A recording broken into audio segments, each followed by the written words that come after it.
네, 저 요리조리 왔다 갔다 참 면허를 따도 힘든 게 주차, 파킹이죠.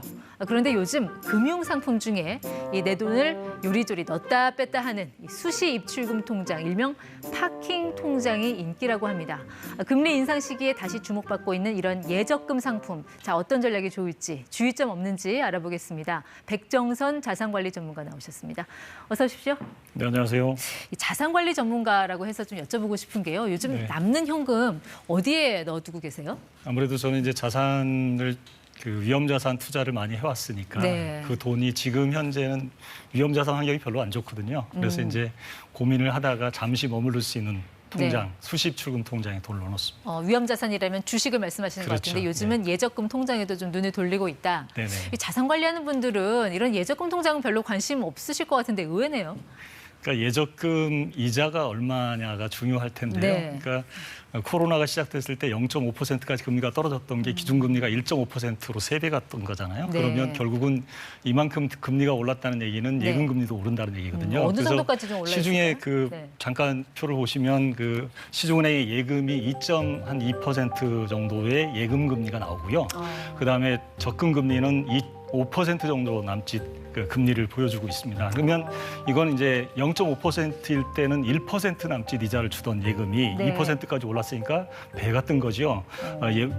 적금의 경우도 한 2.5%였는데 5%가 올랐으니까 굉장히 많이 오른 거죠.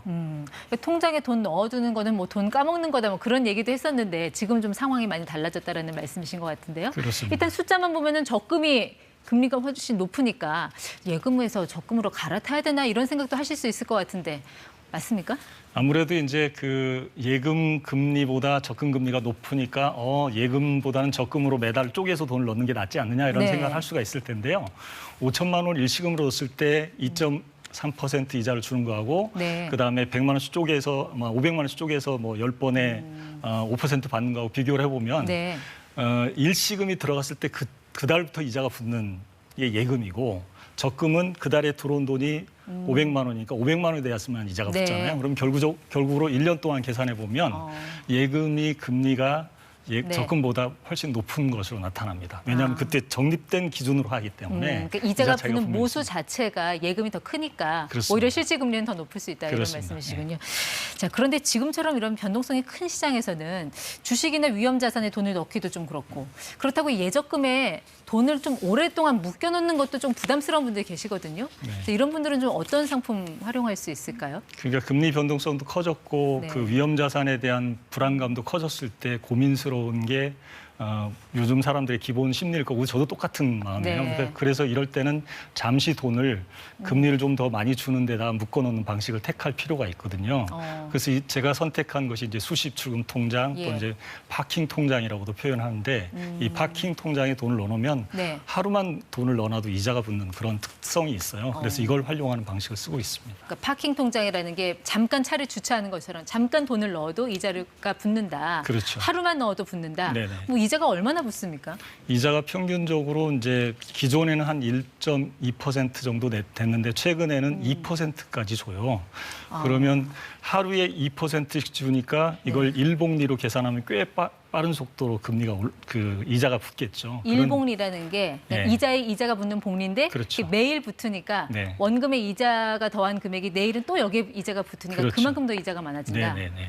근데 이제 짧게 생각하면 한 달로는 이자가 별로 차이가 안 나는데 네. 1년으로 하면 좀 차이가 나고 1년에서 2년으로 가면 또 금리 차이가 많이 나게 되는 거죠. 그러니까 일복리와 연복리 차이는 연에 한 번씩 이자 붙는 걸로 끝나는 거고 네. 일복리는 매일 이자가 붙어서 이자에 이자가 붙는 꼴이 되니까 기간이 길어지면 엄청난 차이가 나게 그게 되는 거죠. 얼마가 차이가 나는지 좀 사례를 통해서 보면, 그러니까 파킹 통장에 돈을 넣었을 때, 네. 정기여금에 돈을 넣었을 때, 자 1년이 지났을 때 과연 이자 수익이 얼마나 차이가 나는지 좀 사례를 통해서 좀 들어볼까요? 네네. 네. 1,000만 원을 예시를 좀 보면서 말씀을 드리면 연 금리를 2%로 동일하게 잡았을 때 네. 연 이자가 파킹 통장은 일복리로 하면 17만 5,533원이고 그다음에 정기예금으로 했을 때 16만 9,200원이거든요. 그러면 차이가 한 6,000원 조금 더 네. 6,300원 정도 차이가 그래요? 나는데요. 이게 1년으로 계산했을 때니까 그렇게 차이가 안 나 보이는데 네. 2년, 3년으로 늘어가면은 차이가 점점 늘어나는 거예요. 6천 네. 원이 더 붙었으니까 그 다음 해에는 또 6천 원 이자 붙인 상태에서 또 이자가 붙거든요. 네. 그런 차이가 있어서 기간이 길어지면 예를 들면 이제 예전에 그런 일이 있었어요. 뉴욕 네. 맨하탄을 팔 때 이거를 복리로 계산했을 때하고 연리로 계산했을 때 차이가 예. 엄청나게 차이가 나는 게 10년, 20년 가면 더 커지거든요. 그렇군요. 근데 파킹 통장 같은 건 그렇게 혜택만 있나요? 이게 뭐 가입 한도라든지 뭔가 좀 제약도 있을 것 같은데. 네, 파킹 통장은 이제 일명 수십 출금 통장은 대체로 5천만 원 정도를 한도로 잡는 경우가 대부분이고요. 일부 최근에 이제 일복리를 적용해 주는 한 인터넷 은행에서는 1억 원 한도로 해놨어요. 그러니까 1억 원 이상을 가입할 수 있고 1억 원 이상을 가입하더라도 금리는 0.2%로 뚝 떨어집니다. 네. 근데 당장에 좀 눈앞에 수익이 급한 분들 입장에서는 이렇게 1년에 한 6천 원 정도 차이 나는 이런 상품에 만족을 못 하실 것 같은데 요즘 나와 있는 시중은행 예금 적금 상품 중에 좀 더 금리가 높은 고금리 상품 그런 거 없습니까? 그러니까 은행 입장에서는 대출 금리가 기준금리가 가려면 대출 금리가 올라가지 않습니까? 예. 그러면 이제 대출을 많이 해주려면 예금을 더 많이 걷어들여야 되니까 미천이 있어야 되니까. 특판을 이제 팔겠죠. 특별 그 조건으로 판매하는 예금들이 나오는데 이걸 네. 특판 예금이라고 하는데요.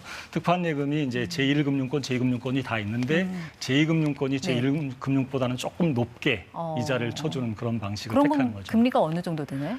최고 그 한 금융회사에서 판매하는 걸 보니까 10%까지 금리를 주더라고요. 적금이요, 예금이요? 적금입니다. 적금이요? 특판 적금. 근데 세상에 뭐 공짜 점심은 없다고 그 정도 10% 이자 받으려면 뭔가 또 요구하는 조건이 까다로운 거 아니에요? 그렇죠. 아무래도 이제 특판 적금의 조건이 당연히 붙어 있어요. 첫 번째는 이제 첫 거래 고객이어야 된다는 거. 예. 이 금융회사 첫 번째 되고 두 번째는 이제 적금 만기까지 평균 잔액이 500만 원 이상이어야 된다. 그러니까 평잔이 500만 원 이상이어야 된다는 건 첫 달부터 거의 500만 원 이상이어야 된다라는 조건과 거의 비슷한 거죠. 네. 그다음 세 번째로 이제 마케팅에 동의를 해야 된다. 뭐 여러 가지 내 정보를 딴 데 팔아먹는데 동의해야 된다. 뭐 이런 얘기가 됩니다. 그리고 말씀하신 상품은 이금융권이잖아요. 그렇습니다. 이 상품 또 잘못 썼다가 나 신용도 하락하는 거 아닌가 뭐 이런 걱정도 하실 수 있을 것 같은데. 신용도에 관련된 것은 제2금융권에 대출을 받았을 때는 신용도에 영향을 미치지만 예금의 경우는 신용도하고 전혀 상관이 없습니다. 근데 그만큼 높은 이자가 붙으면 또 왜 이자 소득세라는 거 있잖아요. 네네. 이 세금도 좀 따져봐야 되지 않나요? 그렇습니다. 이자 소득세라는 걸 반드시 따져봐야 되고요. 이자 소득세는 대체로 15.4% 정도가 되는데요. 이 15.4%의 이자 소득세를 내는 것 때문에 고민스러울 경우 네. 이제 비과세 상품을 고민해봐야 되는 것이고 최근에는 이제 금융소득 종합과세 대상 예. 매년 5월이 되면 종합소득세를 내야 되는 분들이 있거든요. 이분들의 경우는 2천만 원만 초과하면 이자하고 네. 배당소득 다 합쳐서 2천만 원 초과하면 세금을 많이 내야 되니까 고민스럽잖아요. 그럴 경우는 이제 네. 분리과세를 선택할 수 있는 뭐 맞춤형 신탁 같은 걸 선택해 볼 수가 있습니다. 사실 뭐 목돈이 있는 분들이야 이런 예금 상품에도 좀 눈을 돌리고 하시겠지만 당장 대출 받은 분들 입장에서는 정말 하루하루 이 금리 오르는 게 속이 타는 일이거든요. 지금 어디까지 좀 대출 금리 올라와 있습니까? 저희가 좀 매일 체크는 합니다만. 예, 네. 금융권의 그 금리가 하루가 다르게 계속 올라가고 있는데 18일 기준으로 적용을 해보면요. 네. 이게 어떤 거와 연결되느냐면 그 채권 금리와 연결됩니다. 예. 그러니까 채권 금리를 기준으로 하다 보니까 주택담보대출의 하루의 변동폭이 커지면 변동금리를 적용할 때는 3.42에서 5.34%까지. 네. 그다음에 고정금리의 경우는 3.9에서 6.38%. 이전에 최고금리가 3%였다면 네. 지금 6%까지 올라갔으니까 금리가 2배로 오른 거죠. 상단이 지금 한 6%대까지 올라와 있는데 이러다가 13년 전에 왜 주택담보대출 금리 7%대까지 간 적 있지 않았습니까? 네네.